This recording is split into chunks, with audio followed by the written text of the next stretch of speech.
Here's what we're buzzing about at NewsBeast. Apparently, everyone cares about Alec Baldwin getting kicked off an American Airlines flight. I don't. But we'll be talking about why I don't right after these cheats. What you got?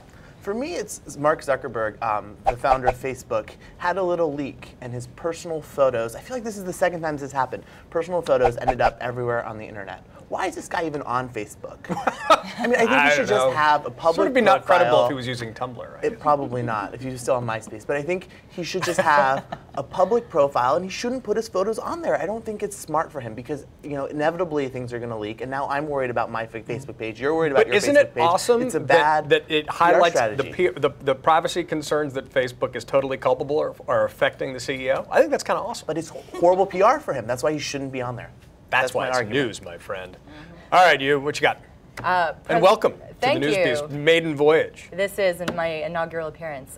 Syrian President Assad interviewed by Barbara Walters and demonstrates an almost Sandusky-esque level of self-deception and denial. See, I was going to go Eichmann-esque lack of accountability, but you went that Sandusky. as well. We can take it to Eichmann if you want to take it there. I just went there. Takes absolutely no responsibility whatsoever for the rash of killings in Syria, the brutality, the cases of torture, killings of children. Washes his hands entirely. Says that no, he never ordered a thing, and he doesn't even have knowledge of what's happening in Syria right now. So it was a pretty spectacular performance. Barbara Walters did a great job of drawing this out. And I think it's a very sad and very arresting example of a man who's just been surrounded by unbelievable levels of self-deception and is not taking any responsibility for the ruling of this country. I've never, I mean, it was a great interview, and she's phrased up front, the accidental dictator, which I love. But what I really love is that his complete lack of any accountability as the president saying, that's not me, that's the army, and I haven't heard anything about this stuff. Yes, he even went so far as to say... Why do you think he did that? It's very strange and odd watching it. And I wonder how Barbara Walters... Because that's how he sleeps at night. I guess, who thought it was a good idea for him to give an interview with Barbara Walters? It sounds like there's no one making any kind of... completely deny everything like that. It sounds like there's really... That's part of the problem, is that there's no accountability and there's no one at the top making any kind of rational decisions in the Syrian government right now. That's how hundreds and hundreds of people get slaughtered every week in Syria, and that's what we should be caring about. Domestic politics, I thought the big news yesterday, President Obama going to Osawatomie?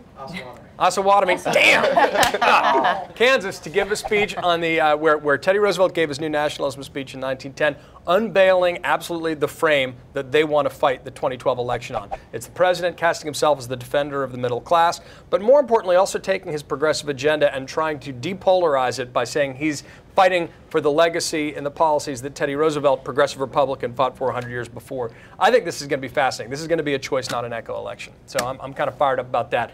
But seriously, let's talk about what really matters.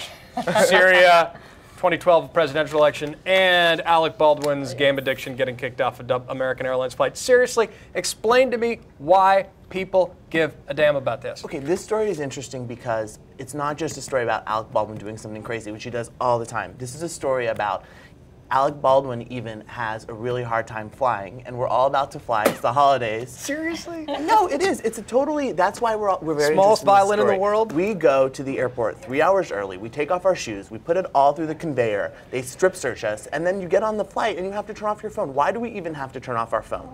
He was playing Words this is with so Friends. Yeah, Words with Friends, which, by the way, the real winner of this is this game, which all of a sudden is going to be... It's true. Massive free publicity for What Words is with it? Friends. I've never played it. It's like Scrabble. A massive viral Scrabble. The best thing I'll do is tell him to turn off the phone. Why did they have to kick him off the flight? Why does he not have to turn off his goddamn phone? They didn't kick him off the flight because he didn't turn off his phone. They kicked him off the flight because it sounds like he got into an altercation over being asked to turn off his phone. So usually in cases like these, I mean, it's, as you said, it's a transportation story. It's more than just a celebrity story. But when you add the celebrity element in, transportation is something that we all have to deal with, especially during the holidays. And last year it was the TSA screening story. I mean, that was one of the biggest stories of December last year. The year before it was Steven Slater, the JetBlue guy, yes, and he became a hero because so this fits a pre-established media narrative about holiday time travel frustration stories. I'm going to say the only thing that's interesting about this maybe is that video games are becoming a legitimate addiction that addictive personalities are having trouble with. This is the whole point where he talks about retired Catholic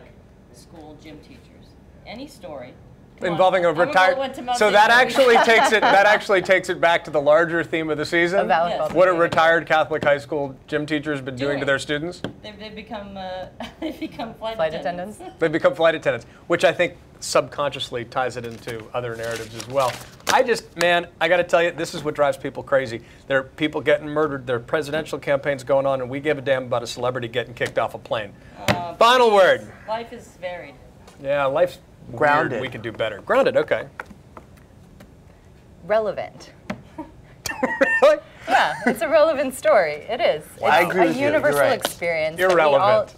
And Alec Baldwin I'm quit, going big time quit irrelevant. Twitter. Breaking news. We just Oh found yes, that out breaking thanks to news. Susie. Alec Baldwin's no longer on Twitter. We'll get to dead people in Syria later. All right, everybody. That's the NewsBeast for today. We'll see you tomorrow. Cranky, cranky, cranky. It's a big story, John. Apparently. It is. Okay.